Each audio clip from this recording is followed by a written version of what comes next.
Chat GPT आजकल बहुत चर्चा में है, जो आपके हर सवाल का जवाब देता है, लेकिन आपके सवाल का जवाब देते देते उसे बहुत प्यास लगती है और वो बहुत ज्यादा पानी भी पीता है।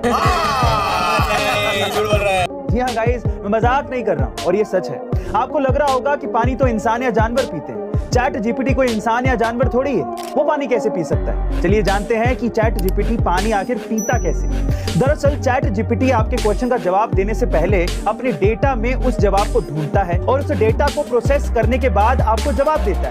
और जिस डेटा को चैट जीपीटी प्रोसेस करता है वो डेटा बड़े बड़े डेटा सेंटर्स में स्टोर होता है और एक ही समय पर करोड़ों लोगों के क्वेश्चंस को एनालाइज और प्रोसेस करने से ये डेटा सेंटर्स गर्म हो जाते हैं और इन्हीं डेटा सेंटर्स को ठंडा रखने के लिए लाखों लीटर पानी लगता है। इस तरह से चैट जीपीटी लाखों लीटर पानी पी जाता है। क्या आपको इसके पहले तक इंटरेस्टिंग फैक्ट पता था? और अगर नहीं तो कमेंट सेक्शन में जरूर लिखिएगा। गटर की गंदगी में अपनी मर्जी से कौन ही कूदता है, लेकिन अगर आपको गटर में नोटों की गड्डियां दिखे तो शायद आपका भी मन डोल जाए।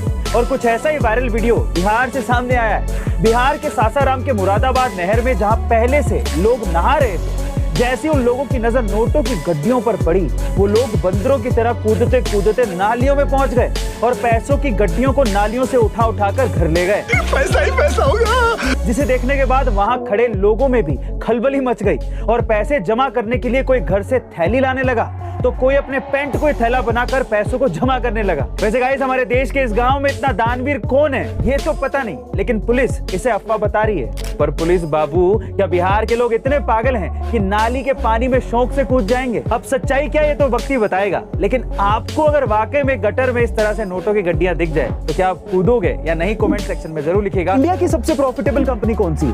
आपके दिमाग में जवाब आ रहा होगा टाटा या रिलायंस, लेकिन अगर मैं आपसे सवाल पूछूं कि इस पूरी दुनिया की सबसे प्रॉफिटेबल कंपनी कौन सी है तो आप क्या कहेंगे? नहीं, वो एप्पल नहीं, तो फिर कौन सी है? हम आपको बताते हैं। इस साल दुनिया का सबसे ज्यादा प्रॉफिट कमाने वाली कंपनी का नाम है सऊदी अरामको, जो सऊदी अरब की ऑफिशियल गवर्नमेंट कंपनी है और जो ऑयल प्रोडक्शन का काम करती है, जिसकी टोटल प्रॉफिट सुन के आपके होश उड़ जाएंगे। इनका टोटल प्रॉफिट इनकम है $161 बिलियन। अब इसे समझिए, इंडियन करेंसी में 13,25,157 करोड़ रुपए, यानी कि वो एक दिन का 3600 करोड़ रुपया कमाते हैं, यानी कि एक घंटे का लगभग 155 करोड़ रुपए। और इनका मार्केट कैप मुकेश अंबानी की रिलायंस इंडस्ट्री से 10 गुना है। गाइस, ये पाकिस्तान को सुबह खरीद के शाम को बेच दें।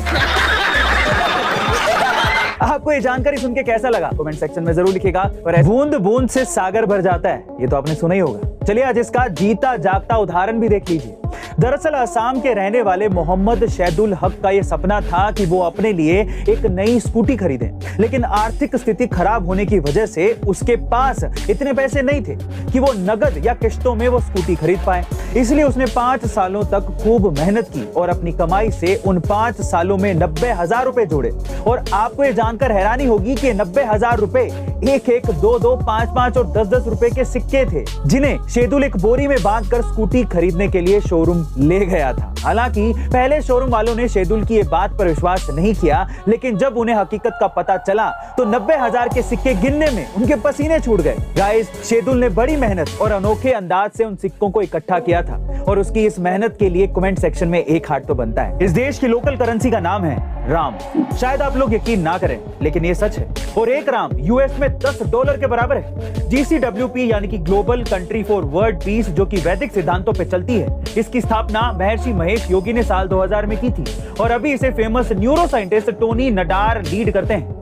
यहाँ रहने वाले ज्यादातर लोग साइंटिफिक बैकग्राउंड के ही हैं और ये लोग रेगुलरली योगा और मेडिटेशन की प्रैक्टिस करते हैं। इसकी कैपिटल महर्षि वैदिक सिटी में आर्किटेक्चर भी बहुत ही ज्यादा सस्टेनेबल है और वास्तुशास्त्र पर ही आधारित है। यूएस में स्थित बॉर्डरलेस नेशन का मिशन है enlighten good health and peace, जो पूरे विश्व में वो फैलाना चाहते हैं। और अजीब बात यह भी है कि वेस्ट में न्यूक्लियर साइंटिस्ट, मेडिकल रिसर्चर्स और क्वांटम फिजिसिस्ट भी अब राम राज के सिद्धांतों को अपना रहे हैं। पर जिस देश में राम का जन्म हुआ वहां रामनवमी पर पत्थर फेंके जा रहे हैं। कितनी अफसोस की बात है। आपका इसके बारे में क्या ख्याल है? कमेंट सेक्शन में जरूर लिखिएगा।